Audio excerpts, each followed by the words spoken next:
Bonjour à tous et à toutes et bienvenue à cette grande édition d'information sur la chaîne de la Rédemption.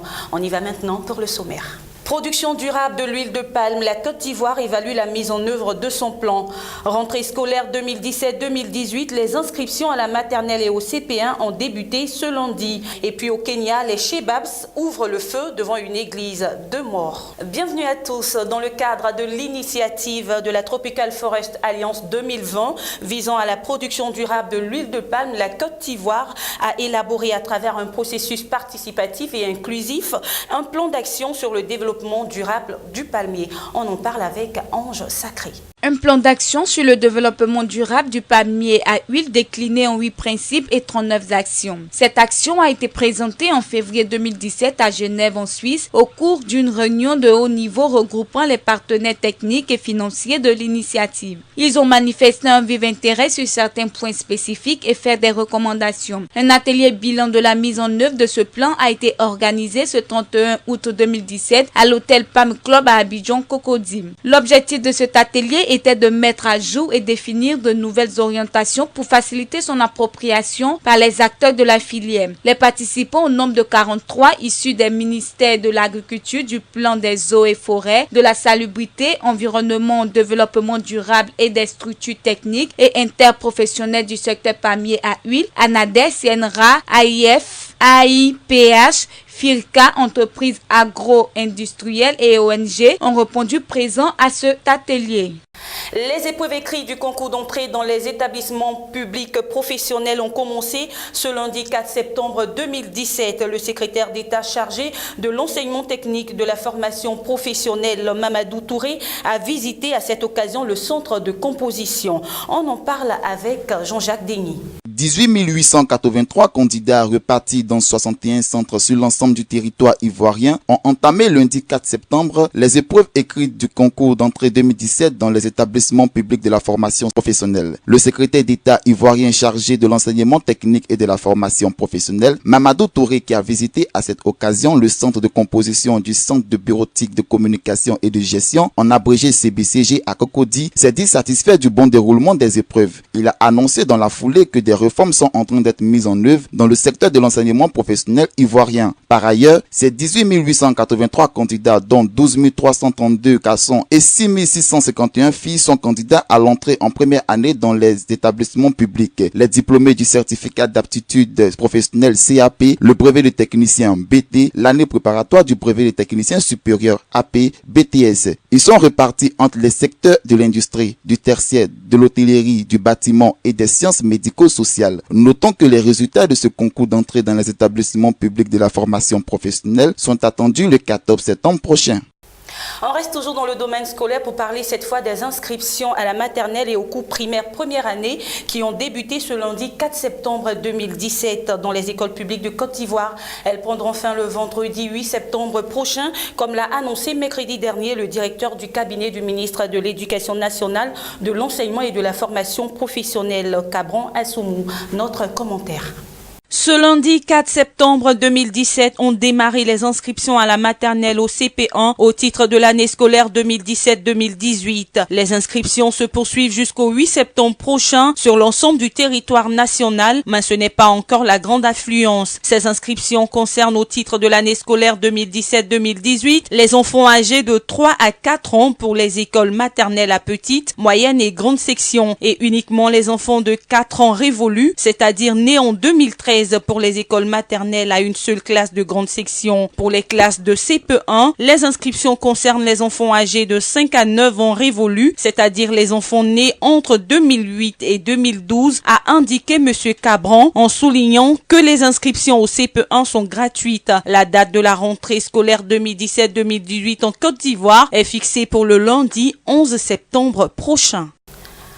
C'est peut-être une finale avant l'heure entre le Suisse Roger Federer et l'Argentin Juan Martín del Potro, puisque ce mercredi 6 septembre 2017, aux États-Unis, les deux joueurs s'affronteront pour la première fois après l'épique finale 2009. Commentaire et analyse, Martial Kwasi. Duel de choc entre le Suisse Roger Federer et l'Argentin Juan Martín del Potro en quart de finale de l'US Open programmé ce mercredi 6 septembre 2017. Ce sera le premier affrontement de ces deux joueurs à New York aux États-Unis depuis l'épique finale de 2009. Ce jour-là, Del Potro avait mis fin au règne de Federer à Flushing Meadows qui restait sur 5 victoires d'affilée entre 2004 et 2008. Ce n'est pas vraiment une revanche pour moi, a réitéré le Suisse Federer après sa victoire en 8e de finale face à l'Allemand Philipp Kohlschreiber 6-4, 6-2, 7-5. Au total, Federer et Del Potro se sont affrontés 21 fois. Mais ce quart de finale marquera le premier duel à Flushing Meadows depuis la finale 2009 remportée par l'Argentin qui ne partira pas favori cette fois-ci. Ouvrons la page internationale à présent. Les islamistes Shebabs sont soupçonnés d'avoir ouvert le feu devant une église au Kenya, occasionnant la mort de 2 personnes qui, après identification, étaient des policiers en service dans l'exercice de leurs fonctions. Estelle Trayo.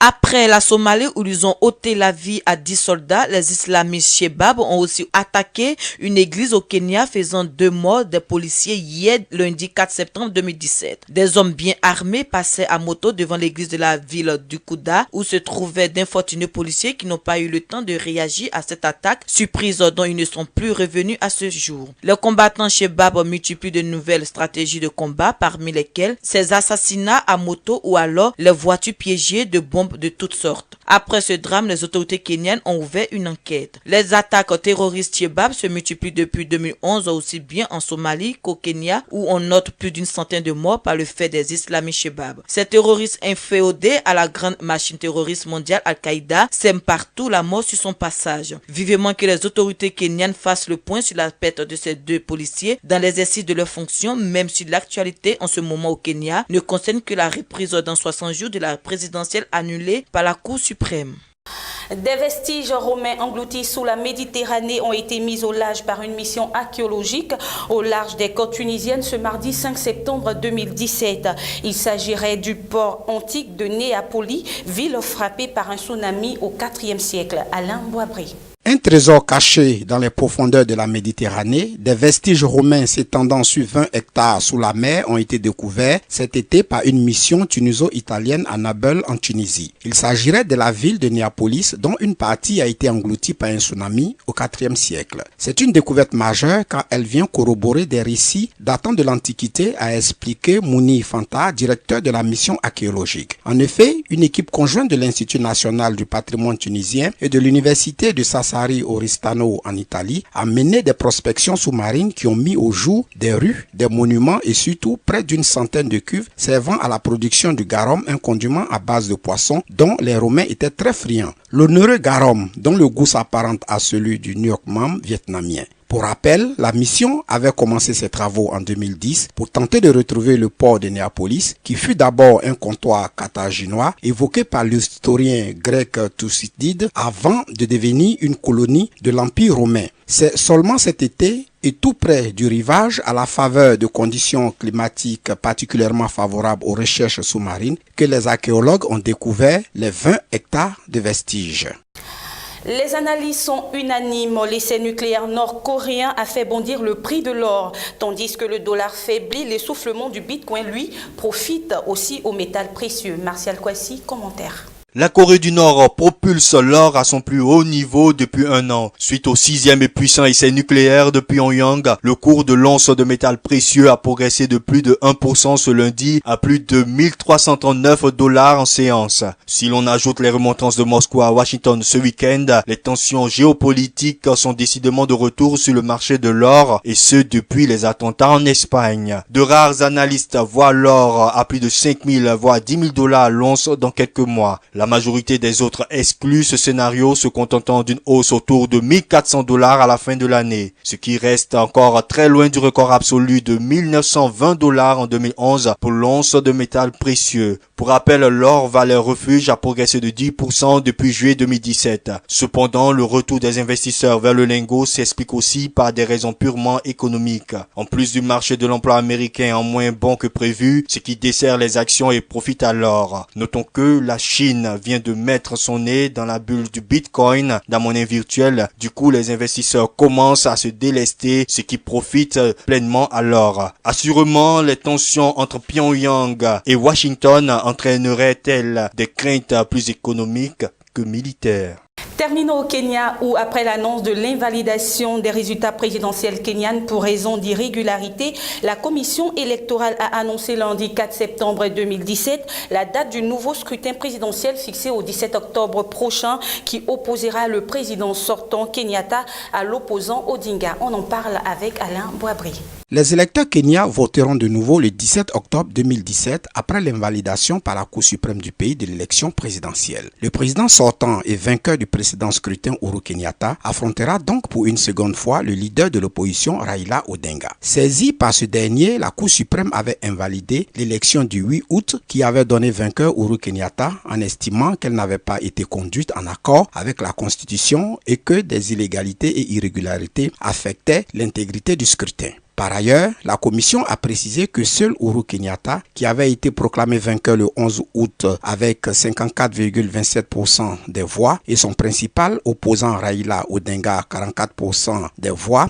figuraient sur les bulletins de vote. Les 6 autres candidats qui avaient réuni moins de 1% des voix lors de la première élection ne pourront se présenter. C'est tout pour cette grande édition d'information. Merci de nous avoir suivis. Les programmes se poursuivent sur la chaîne de la Rédemption. Au revoir.